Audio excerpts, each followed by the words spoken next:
Notícias na comunidade com Leandro Thompson.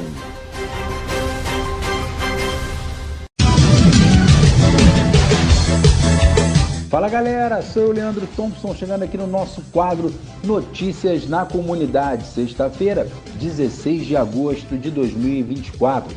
As definições de caça-like foram atualizadas, é isso aí, com direito a muitas selfies, vídeos e até pista de boliche.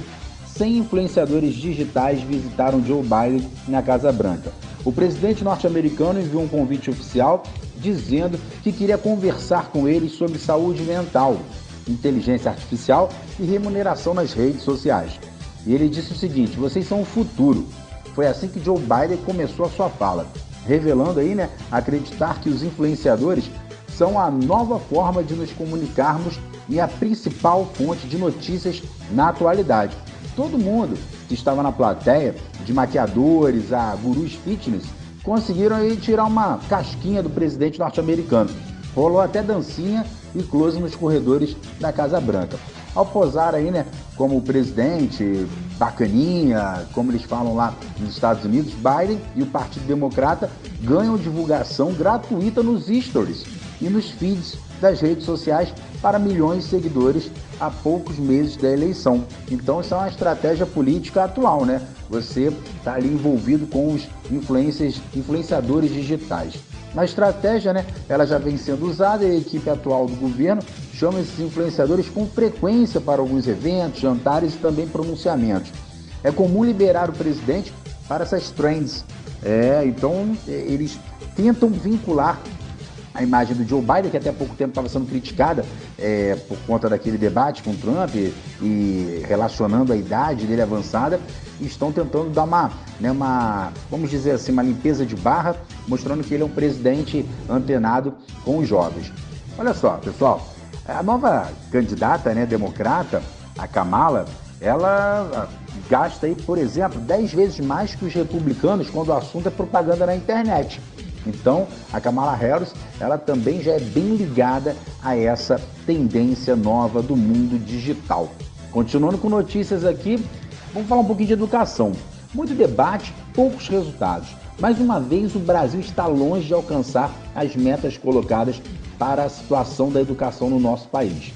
O desafio continua sendo a aprendizagem, já que os alunos estão aprendendo menos do que deveriam, principalmente em matemática e português. As notas melhoraram de um ano para o outro, mas os nossos estudantes estão longe de performance aí diante da pandemia. A pandemia foi um divisor de águas, infelizmente.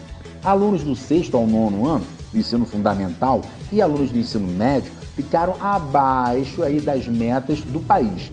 Já os estudantes do 1º ao 5º ano atingiram as expectativas. 1º ao 5º é lá na educação Fundamental 1, na educação primária, na formação. Mesmo tendo desempenho melhor, as escolas particulares também não conseguiram alcançar as metas de aprendizado.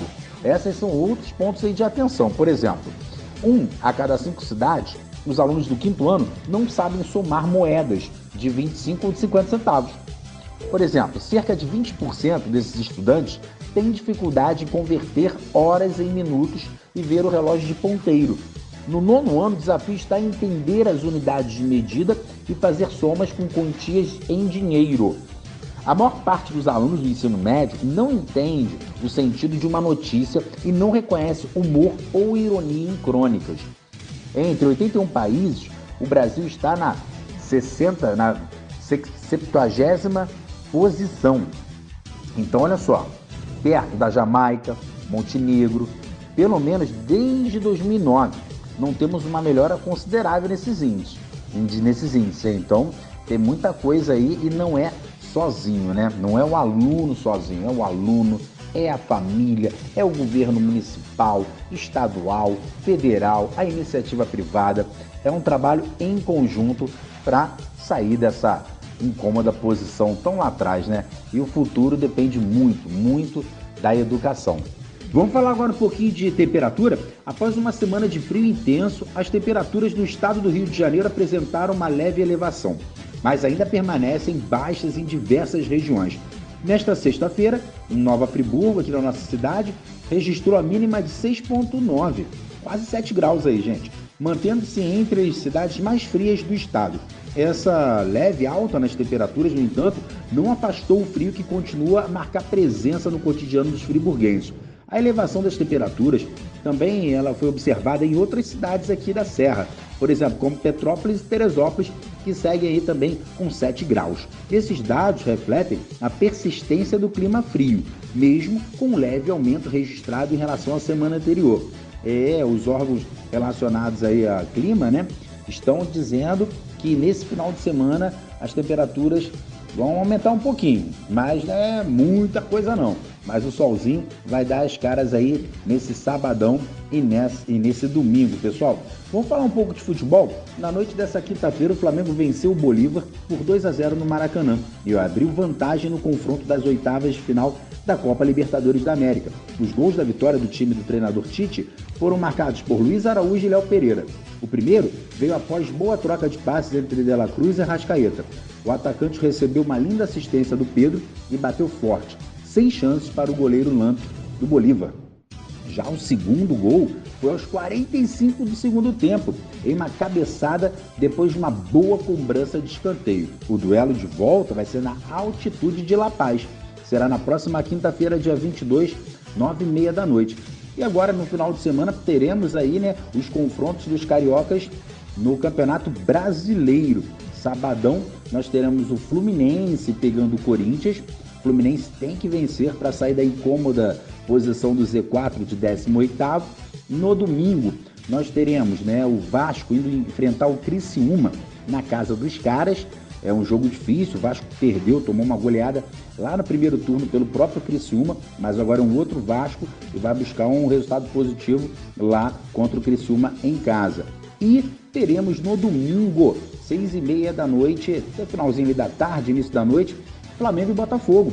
Um jogão, um clássico esperado aí, porque o Botafogo é o líder e o Flamengo tá coladinho ali, é o terceiro. Então é uma disputa direta aí pela liderança do Brasileirão. Então com certeza é a promessa de um jogão aí envolvendo o Flamengo e o Botafogo. É isso aí, pessoal. Eu vou ficando por aqui, mas semana que vem estou de volta no nosso quadro Notícias na Comunidade. Um forte abraço.